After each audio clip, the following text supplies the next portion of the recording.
자, 그러면은 네, 다들 보이시죠? 지금 이제 네, 지금은 안 보이는 학생 없죠? 네.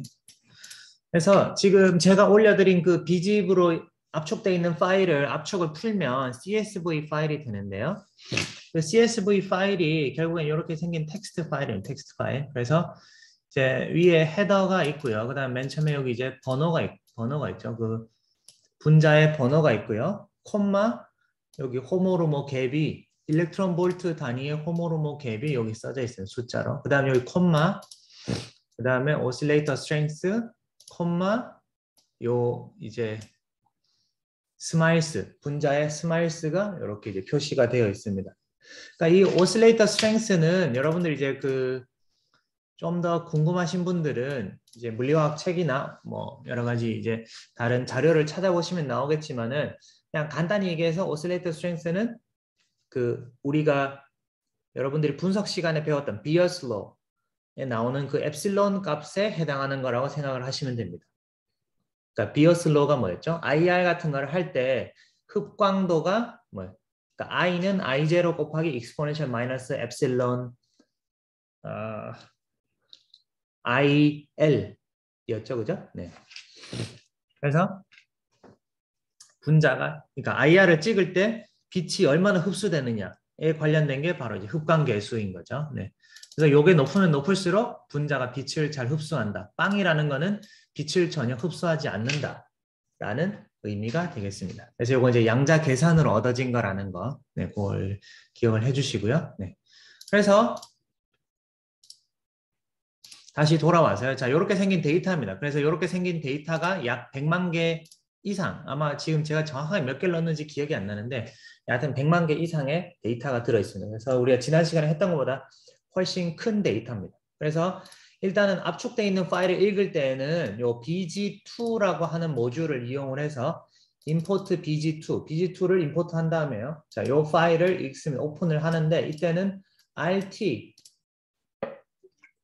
요 뒤에 콤마하고 RT를 제대로 붙여줘야지 이제 그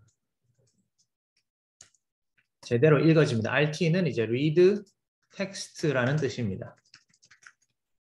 그러니까 RT는 이 원본 파일 자체가 텍스트 파일이다. 네, 그래서 이거를 이제 읽는 걸 read로 읽어드리겠다라는 뜻이 됩니다. 자, 그럼 이렇게 일단 오픈을 했어요. 자, 오픈을 했고요. 자, 그 다음 봅시다. 자, 헤더 부분을 자 그럼 fin으로 오픈을 한 다음에는 그냥 텍스트 파일 다루듯이 fin.readline 하면은 얘가 이제 첫 번째 라인을 이렇게 이제 읽어드립니다. 자, 그러면은 첫 번째 라인을 헤더에다 저장을 하고 이제 헤더를 우리가 출력을 시킬 수가 있죠. 이렇게 출력을 시키고요. 자, 그 다음에 자 일단 100만 개 이상의 데이터가 있는데 제가 어제 테스트를 해보니까 그 뭐지 그 100만 개를 읽어드리면은 그냥 디폴트 콜앱에서는 이게 메모리 에러가 나더라고요. 너무 많아가지고. 네, 그래서 일단은 맥스몰, 그러니까 10만 개 정도만 일단은 데이터를 우리가 사용을 할 겁니다. 실습용으로는 큰 문제가 없을 테니까요. 그래서 나중에 여러분들이 100만 개 가지고 테스트를 해보고 싶다고 하면은 그 콜앱 구글에 돈을 내면은 조금 더 큰 하이어 메모리를 쓸 수가 있거든요. 네, 그런 걸 아마 써야 될 것 같아요. 그래서 그 콜앱 한 달에 뭐지 9.99달러를 결제를 하면은 더 빠른 컴퓨터랑 더 많은 메모리를 할당받아서 쓸 수가 있기 때문에 실제로 만약에 내가 그 연구에서 10만 개 이상의 한 100만 개 정도의 분자 데이터를 가지고 그 인공지능 모델을 만들고 싶다라고 하면은 네, 뭐그 정도 결제하시는 것도 하나의 방법이고요. 그래서 일단은 10만 라인까지 읽으면서 그죠? 그래서 그 호모로모 갭이랑 오실레이터 스트렝스 그다음에 스마일스를 이렇게 읽어가지고 요 리스트에다가 빈 리스트에다가 이렇게 네, 집어넣겠습니다. 자, 그래서 이걸 실행을 시키면은 네, 10만 개까지는 금방 이렇게 됐습니다. 자, 그래서 갭 리스트를 출력을 하고요. 네. 자, 이걸 보면은 자, 우리가 지금 그러니까 여기 갭 리스트에는 호모로모 갭 오실레이터 스트렝스 스마일스.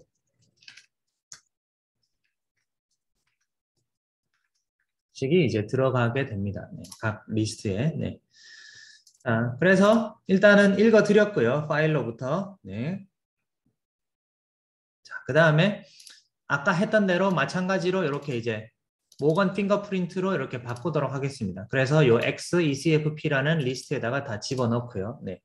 그러니까 예전 버전을 쓰고 있는 학생들은 요 밑에 있는 거를 사용하시면 됩니다. 네.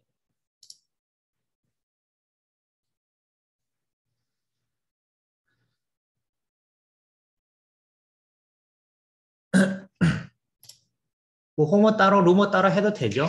네. 근데 지금은 일단 그냥 호모로 뭐 갭을 예측하겠다는. 왜냐하면은 우리가 보통 이제 흡광이 일어나는 건 결국 호모로 뭐 갭 차이만큼이니까. 네. 그 두 개 따로 모델을 예측하는 것보다는 그냥 일단 갭에 내가 갭을 알고 싶으면 그냥 갭 밸류 그 자체를 예측하면 되니까. 네. 지금 여기서는 갭을 다루도록 하겠습니다. 그리고 우리가 일반적으로는 호모 에너지의 절대값, 뭐 루모 에너지의 절대값 그 자체에 관심 있는 경우보다는 그 차이에 관심 있는 경우가 더 많기 때문에 그죠? 네. 그래서 이렇게 해서 일단은 다 만들어졌고요. 자, 그 다음에 여기 이제 X 데이터는 여기 이제 다 준비가 됐죠. 그 다음 Y 데이터 이렇게 준비를 하고요. 네. 그 다음에 웁스, 잘못 다시 한번 눌려야죠. 네. 자, 이렇게 해서 10만 개 분자들을 전부 다 이제 그 모건 핑거프린트, ECFP 핑거프린트로 전환을 했습니다. 자, 그리고 갭 리스트. 우리가 일단은 지금은 호모루모 갭을 우리가 예측하고자 하는 값이 돼. 예측하고자 하는 이제 목표 물성은 일단은 호모루모 갭으로 오실레이터 스트렝스 예측은 이제 여러분들 숙제를 위해서 남겨두면 되겠죠. 그죠? 네. 자, 그래서 여기서 이제 트레이닝 셋과 테스트 셋을 트레이닝 셋, 테스트 셋 다시 트레이닝 셋을 밸리데이션 셋으로 이렇게 한번 더 나누겠습니다. 이렇게 한번 나누고요. 자, 그 다음에 이제 파이토치를 임포트를 하고요. 네.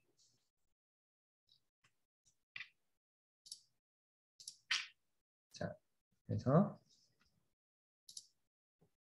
파이토치가 임포트가 되면 이제 X값, Y값들을 전부 다 토치 텐서로 이렇게 변환을 해줍니다.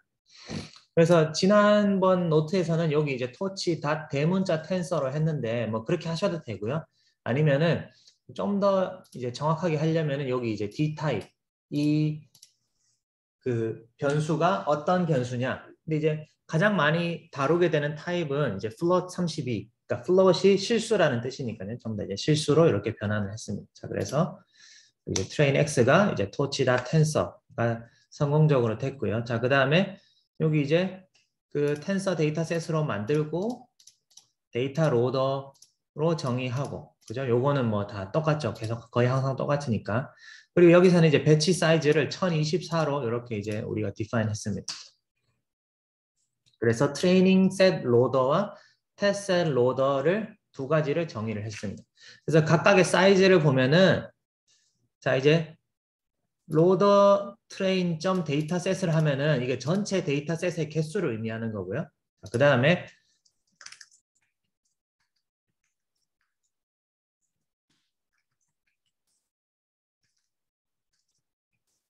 그냥 이거의 길이를 얘기를 하면은 이제 몇 개의 배치가 들어있느냐.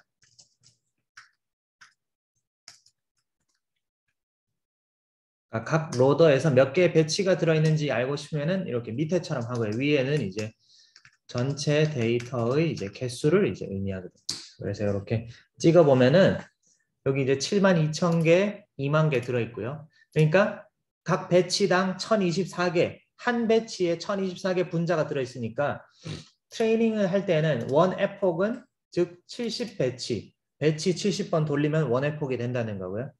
테스트의 경우에는 이제 20에폭을 돌면은 20배치가 돌면은 원 에폭이 된다라고 이렇게 이제 알 수가 있습니다. 그래서 일단은 혹시 모델이 이미 정의가 돼 있으면은 네, 일단 지우고요. 혹시 모델이라는 이제 변수가 정의되어 있으면 지우고 일단 우리 모델을 네. 여기 아니네. 여기 지금 틀렸나? 네. 이 부분 제가 한번 바꿔보겠습니다. 버그가 있네. 자, 일단은 우리 모델을 우리 아까 앞에서 썼던 거랑 거의 비슷한 게 이렇게 한번 정의를 해보겠습니다. 여기 이제 nn.sequential을 이용을 해서요. 네. 1024, 그러니까 input dimension 한 분자당 원래는 0101 1024개를 지금 그냥 임의로 64개로 줄이고요. 64를 다시 64로 통과시키고 64를 32로 줄이고 32를 1로 줄였습니다. 사실은 여기는 여러분들이 이제 마음대로 바꾸셔도 돼요. 그러니까 이제 여기를 그러면은 네, 64가 처음부터 줄이는 건 너무 큰 것 같다. 자, 그럼 128 하고 이제 128을 64로 줄이고 64를 32로 줄이고 32에서 1로 줄어드는 이런 식으로 일단 한번 바꿔서 모델을 우리가 이제 정의를 할 수도 있습니다. 이렇게 정의를 하고요. 자, 그러면은 mean square error loss를 여기 정의를 오차 함수 정의하고 아담 옵티마이저 정의하고 요건 이제 앞이랑 똑같죠, 그죠? 네. 그리고 이제 트레인 펑션은 앞에서 아까 복습할 때 봤던 트레인 펑션이랑 똑같이 생겼어요. 그러니까 일단은 로스를 저장을 쭉 할 거고요. 네. 그다음에 이제 학습 모드로 전환시켜주고 로더 트레인에서 데이터와 그 실제 예측하고자 하는 값을 여기서 이제 꺼내옵니다. 그죠? 1024개씩 꺼내오게 되겠죠? 1024개씩. 자, 그래서 경사, 그러니까 그레디언트 0으로 초기화하고 여기 이제 모델에다가 데이터 집어넣어서 예측을 시킵니다. 아웃풋. 뭐 프레딕션이라고 할 수 있겠죠? 프레딕션 시키고 그다음에 프레딕션을 이제 여기에서 모양이 동일하도록 그러니까 이제 1차원짜리로 이렇게 변형을 시켜주고요. 그래서 얘를 이제 로스 펑션에다가 집어넣어줍니다. 로스 펑션에 집어넣어주고 로스 값을 얻게 되고요. 자, 로스 리스트에다가 이제 그 로스 값을 일단 저장을 합니다. 그러니까 매번 돌 때마다 에러가 얼마였는지 그냥 이 로스 리스트라는 데다 일단 저장하려고 하는 거고요. 그래서 로스.item. 그러니까 텐서 그 자체보다 이제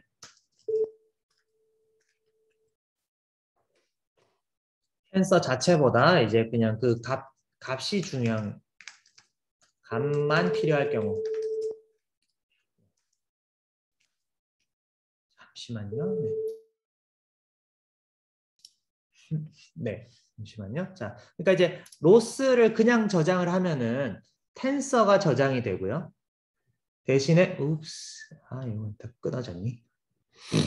이제 로스.점 아이템을 저장을 하면은 텐서 그러니까 파이토치의 텐서가 아니라 그냥 숫자 자체 이 오차가 0.1이다. 그러면은 그러니까 전에 봤듯이 텐서가 저장된다고 하는 뜻은 이 로스 펑션 안에 얘가 이제 로스.점 백월드를 하면은 그레디언트를 쫙 계산하기 위한 내용물이 다 들어있단 말이에요. 그러니까 숫자, 그냥 오차가 0.1이다. 그 정보뿐만 아니라 얘를 줄이려면은 이제 어떤 파라미터를 어떻게 바꾸면 된다. 그것까지 얘가 이제 체인으로 다 가지고 있는데 그게 아니라 그럼 이제 너무 갖고 다니는 게 많잖아요. 그죠? 그냥 이제 나는 그냥 오차값이 이때 오차값이 0.1이다. 그냥 그 숫자 자체만 궁금하다고 하면은 이제 이렇게 로스.점 아이템으로 이렇게 저장을 해주시면 됩니다. 이렇게 하면은 이 텐서 자체를 그냥 숫자로 바꿔주게 되고요. 자, 그다음에 역전파 계산하고 이제 여기 이제 스텝을 가중치 업데이트 한번 하고요. 네. 그래서 밸리데이션 로스를 여기에다가 이제 다시 한번 계산을 시켜줍니다. 네. 그렇게 되면은 이제 학습 데이터에 대한 오차와 밸리데이션 셋에 대한 오차, 그죠? 사실 전 시간에 했던 거랑 거의 똑같습니다. 그래서 여러분들이 사실 나중에 그냥 여러분들만의 모델을 만들겠다라고 했을 때는 이 모델 부분만 바꿔주면 되지 이 트레인 부분에서는 거의 바꿔줄 필요가 없습니다. 여기 리키렐루에서 여기 0.1이라고 돼 있는 게 뭔지 궁금해하는 학생이 있는데요. 네.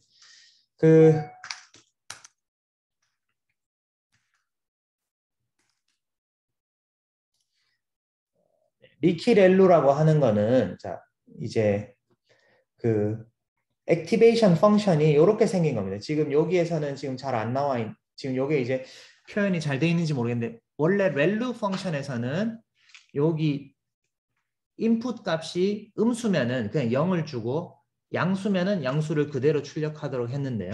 리키렐루에서는 이제 양수면은 양수를 그대로 출력하고 음수면은 어느 정도의 기울기를 가지고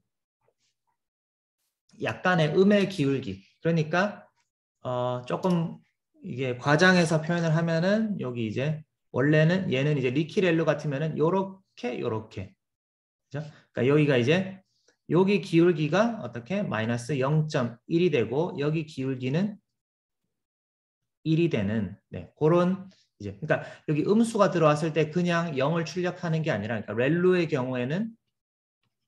렐루는 이제 x가 음수면은 x가 0보다 작으면은 이제 렐루의 경우에는 x가 0보다 작으면은 그냥 이제 출력값이 0이 되도록 돼 있는데 지금 리키렐루에서는 요 정도의 기울기를 가지고 출력되도록 하는 겁니다. 그래서 그 기울기를 정해주는 겁니다. 기울기를.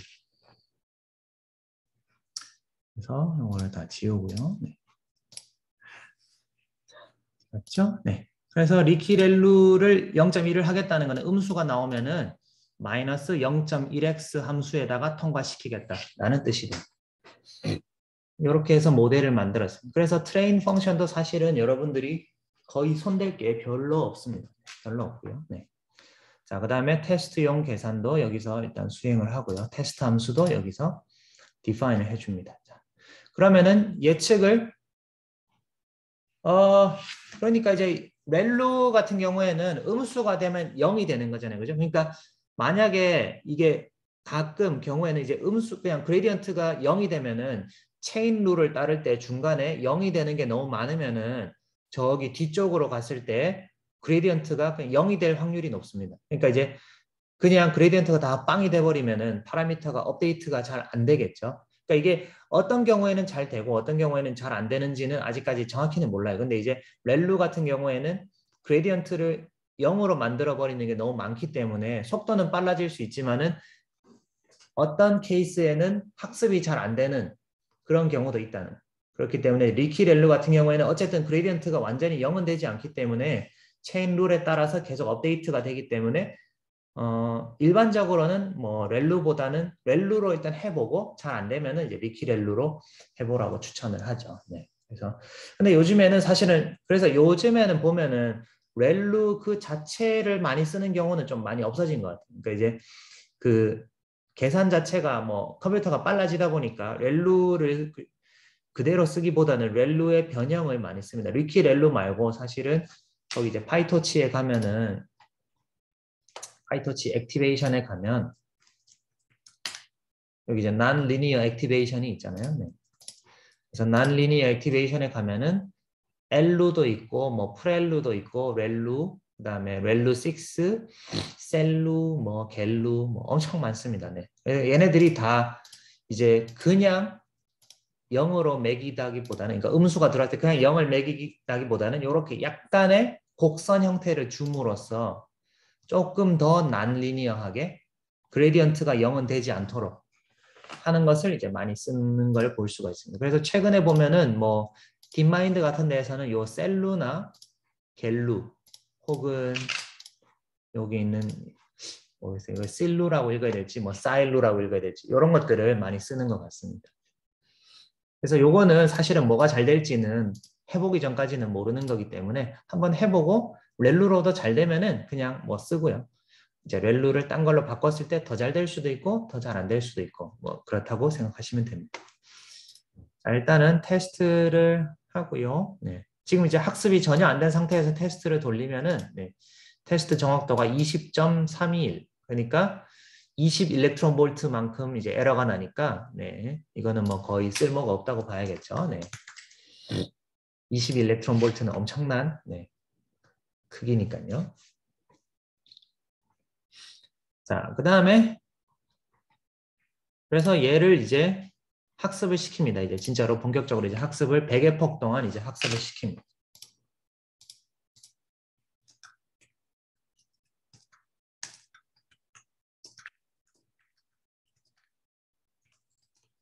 자, 보시면은 이제 데이터 개수가 좀 늘어났기 때문에 아까보다는 천천히 떨어지죠. 계산량이 많으니까. 네.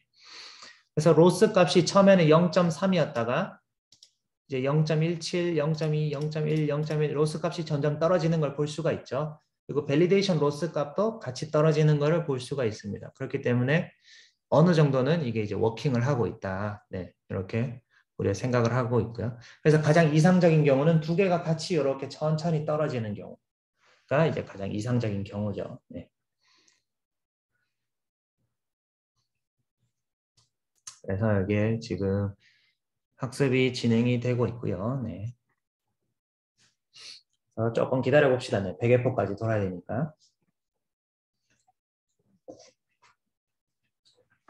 자, 여러분들도 이거 누르면서 따라오고 있죠? 네. 직접 한번 눌러보세요. 네.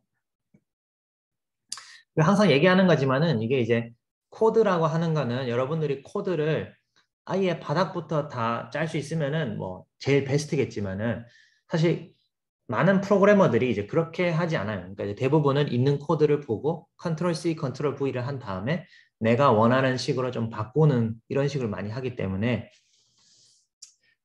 코딩이 가장 빨리 느는 방법은 남이 짜놓은 걸 보고 해석을 하고 컨트롤 C, 컨트롤 V 한 다음에 내가 하고 싶은 대로 좀 변형해가지고 장난을 막 쳐보는 거예요. 그러니까 이제 원래 그 프로그래밍이라고 하는 건 다 이제 서로 복붙을 하면서 발전되어 왔기 때문에 네. 그래서 여러분들이 이제 이 내용들을 다 그럼 하나하나 알파벳 하나하나 다 맞도록 이제 이해를 해야 되느냐? 그렇지 않으면은 그렇게 하기보다는 이제 여기 있는 거를 그러니까 제가 지금 다 링크 쉐어해 드렸잖아요. 그죠? 그러니까 링크를 보고 이거 대충 각 라인이 뭘 하는 뜻이구나. 이걸 이해를 하신 다음에 여러분들이 원하는 목적에 맞게 바꿔서 이렇게 이제 바꾸시면 됩니다. 스파스에서 컴브 1D는 어울리지 않는데 그렇죠. 뭐 근데 컴브 1D는 아직 안 다뤘는데 우리 곧 다룰 건데 컴브 1D 같은 경우에는 사실은 컨볼루션은 우리 뒤에 시간에 나누겠지만은 다루겠지만은 그 로컬 인포메이션 그러니까 그 필터가 적용되는 부분 그러니까 이제 한 부분 그러니까 점과 점 사이에 어떤 정보가 서로 연결이 돼 있을 때 이제 말이 되는 건데 지금 ECFB 같은 경우에는 각 프래그먼트를 그냥 임의의 비트로 매핑을 시키기 때문에 첫 번째 비트와 두 번째 비트 사이에 아무런 논리적 연관성이 없습니다. 그렇기 때문에 컴브 1D를 썼을 때 어떤 더 좋다고 논리적으로 생각하기는 힘들죠. 그러니까 이제 엔지니어링 측면에서는 뭐 어떤 문제의 경우에는 컴브 1D가 워킹을 할 수도 있지만 어떤 경우엔 될 수도 있지만 논리적으로는 굳이 컴브 1D를 쓰는 것이 논리적으로는 맞지 않다. 이렇게 생각할 수가 있겠죠. 네.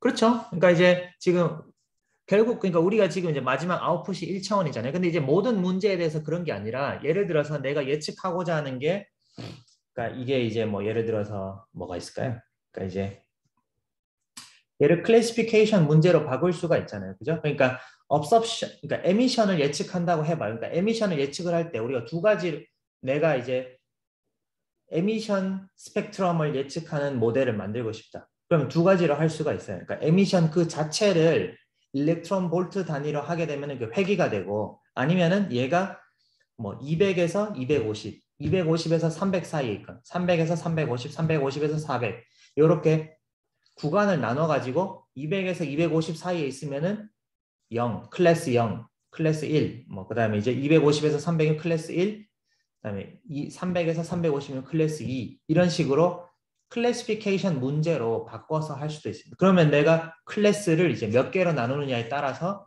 내가 만약 클래스를 이제 10개로 나눴다. 그러면은 마지막 출력 차원이 10차원이 돼야 되겠죠? 아니면은 예를 들어서 이제 아까 지금 보면은 오실레이터 스트렝스도 있었잖아요. 오실레이터 스트렝스가 0.5를 기준으로 0.5보다 높으냐 낮으냐 요거를 기준으로 자른다면은 이건 이제 바이너리 클래시피케이션 문제가 되겠죠. 그러니까 그냥 얘가 흡광을 많이 하는 애, 적게 하는 애 요렇게 문제로 바꾸면은 출력이 마지막이 2차원이 돼야 되겠죠. 그러니까 내가 어떤 식으로 문제를 디파인해서 어떤 식으로 예측을 할 거냐에 따라서 출력 차원이 정해지는 거예요. 그러니까 지금은 일단은 우리가 요거 숫자 자체를 예측하는 회귀 문제로 풀고 있기 때문에 회귀 문제일 때는 마지막 출력이 마지막 출력이 숫자 하나니까 1차원으로 나오는 거죠. 나중에는 한번 뭐 클래시피케이션 문제로 바꿔서도 한번 해보죠. 뭐. 네. 자, 어쨌든 네, 학습이 끝났네요. 네. 그래서 이제 로스가 쭉쭉쭉쭉 떨어졌죠. 그죠? 로스 떨어지고 이제 발로스도 이렇게 이제 떨어지고 네. 그래서 요거를 플랫 하는 걸 깜빡했네. 근데 이제 보면은 처음에 이제 로스가 이제 좀 크다가 이제 밑으로 쭉 좀 떨어졌죠. 그죠? 예, 좀 떨어졌고 네. 근데 이제 밸리데이션 로스를 봤을 때도 0.18, 0.19 사이를 왔다 갔다 하는 걸 보니까 더 이상 아마 좋아지지는 않을 것 같아요. 네. 그래서 테스트 데이터에 대해서 정확도를 보니까 이제 0.175 일렉트론 볼트. 네. 아까 학습을 하나도 안 시켰을 때는 20이었는데 지금은 이제 0.175가 됐으니까 지금 여기 이제 스퀘어 루트를 해야 되는데. 그죠? 네. 지금 요거는 이제 민 스퀘어드 에러니까 지금 제곱한 거의 평균이니까 정확하게 일렉트론 볼트로 얘를 바꾸려면은 np 점 스퀘어 루트를 해야겠죠. 네.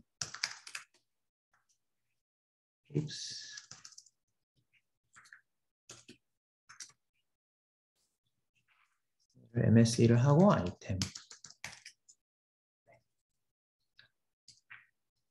이렇게 해서 얘를 테스트를 돌려보면은 0.4 일렉트론 볼트 정도의 이제 에러를 가진다라고 우리가 이제 생각을 할 수가 있습니다. 그래서 이 결과물을 한번 이제 플롯을 해볼게요. 자, 플롯을 해보면은 자, 지금 보시면 이제 테스트 셋을 가지고 이제 테스트 셋을 플롯을 해봅시다. 이제.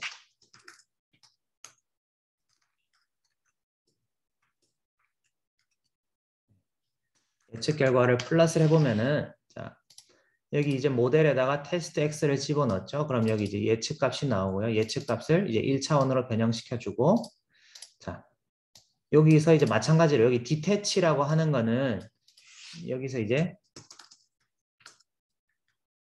디태치는 이제 더 이상 그레디언트 계산이 필요 없을 때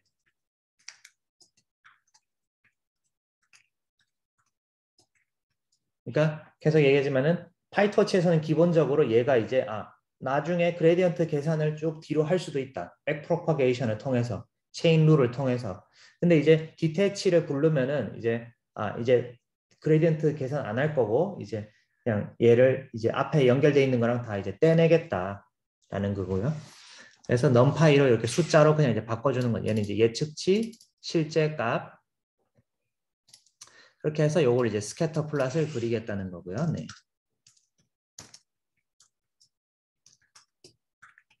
네, 스캐터 플롯을 그릴 거고요. 네. 그래서 요거에 관해서는 네. 자, X축에다가 X축 레이블을 experimental, Y축 레이블을 experiment로 experiment, Y축 레이블을 이제 prediction 이렇게 해서 그림을 그리면은 옵스.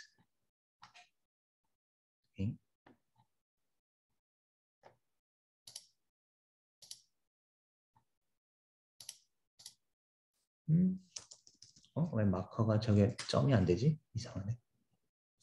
네. 일단은 어찌됐건 네, 자 그래서 이제 실험 값은 여기 이제 2 일렉트론 볼트부터 10 일렉트론 볼트까지 여기서 이제 보면 이렇게 그려져 있죠. 그래서 우리가 실제로 그러면은 플롯 ELT.점 플롯 뭐 0, 레인지 0, 10, 14,1 그러니까 지금 요거는 우리가 이제 그 퍼펙트한 이제 다이아고널 라인 그러니까 대각선을 그리기 위해서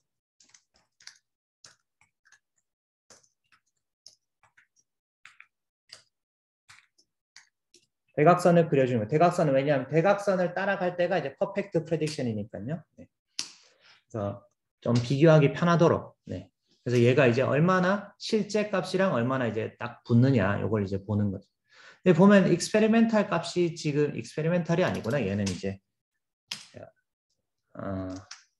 퀀텀 칼큘레이션이죠. 네.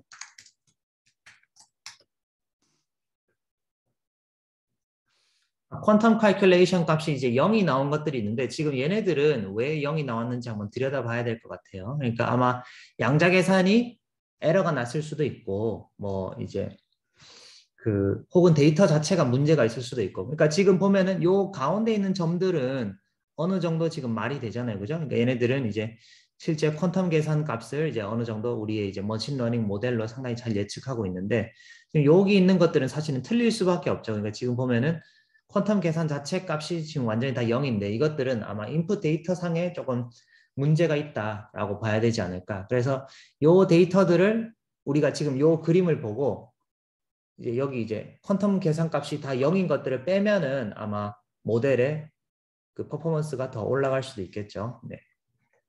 그리고 이제 correlation coefficient를 계산해 보면은 여기 이제 있는 것처럼 0.91.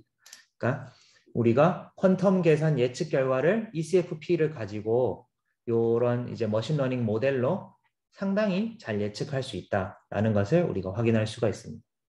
그죠?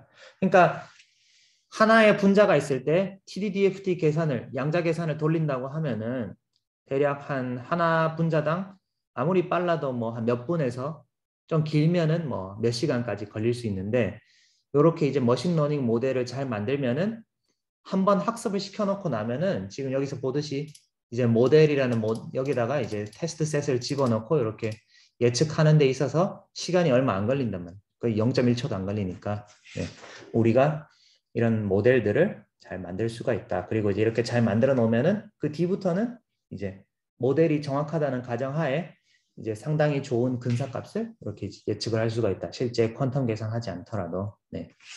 이렇게 생각을 할 수가 있습니다. 그래서 여러분들이 뭐 그 특히 실험하는 방들 중에는 호모르모 갭 같은 거를 이렇게 예측하거나 사용하는 경우 많이 있잖아요. 그죠? 그래서 이런 식으로 진행을 하면 된다. 그래서 내가 이 에러를 좀 더 낮추고 싶다.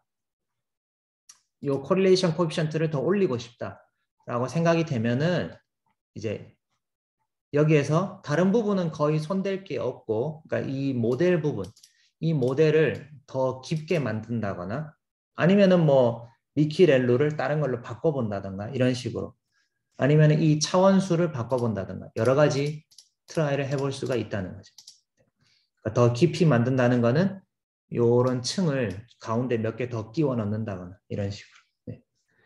이렇게 할 수가 있겠다라는 말씀을 드릴 수가 있습니다. 아 그리고 이제 우리가 그럼 이렇게 모델을 훈련시켜 놨는데 매번 이제 콜앱에다가 이제 모델을 쓰기 위해서 매번 다시 학습을 해야 되면 너무 비효율적이잖아요. 그죠? 그래서 세이브를 하려면은 이제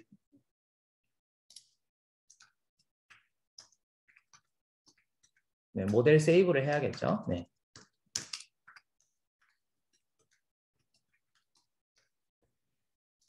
그러니까 우리가 뭔가 이렇게 이제 학습을 다 시켜놨는데 매번 초기화되면 허무하잖아요. 그죠? 그러니까 여러분들이 그 온라인 게임 할 때도 마찬가지지만 이제 진행 상황이 저장이 돼야지 안 그러면은 누가 그 계속 처음부터 하겠어요. 그죠? 네.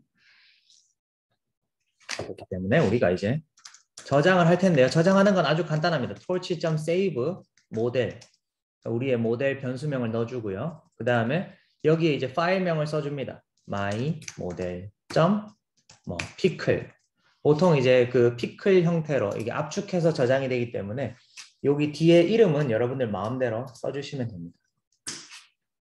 그래서 돌리면은 옆에 이제 세이브가 된 게 여기 뜰 거예요. myModel.pickle 떴죠? 그럼 얘를 내가 다운받아 가지고 저장을 했다가 다음번에는 콜앱에다가 이 모델을 업로드를 시키고 이 모델을 불러다가 해도 된다는 거죠. 그러면은 이제 모델을 로드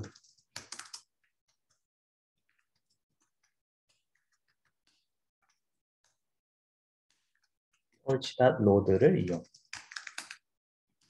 된다. 그럼 이제 어떻게 하느냐? torch.load 모델. 그럼 얘를 이제 모델이 아니라 파일명을 써주는 거죠.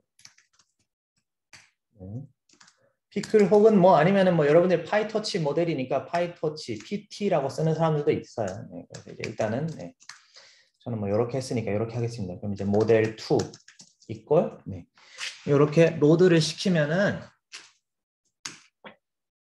얘가 이제 로드가 된 거죠. 그럼 프린트 모델 2 해봅시다.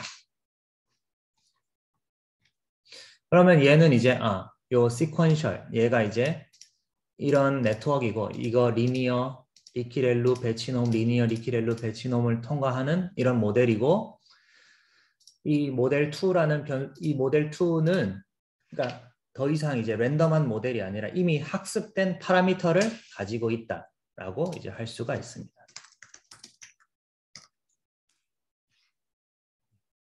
그러면 이제 얘네들은 이제 그냥 랜덤한 게 아니라 이미 학습된 애를 이렇게 이제 모델 2 불러다가 우리가 이제 모델 2에다가 테스트 X 집어넣으면은 얘가 이렇게 이제 예측 값을 좀 그럴싸하게 예측을 이제 해준다는 거죠. 그러니까 한번 학습시키고 난 거를 일단 저장을 하는 게 좋겠죠, 그죠? 네. 그래서 이런 식으로 우리가 사용을 할 수가 있다. 네.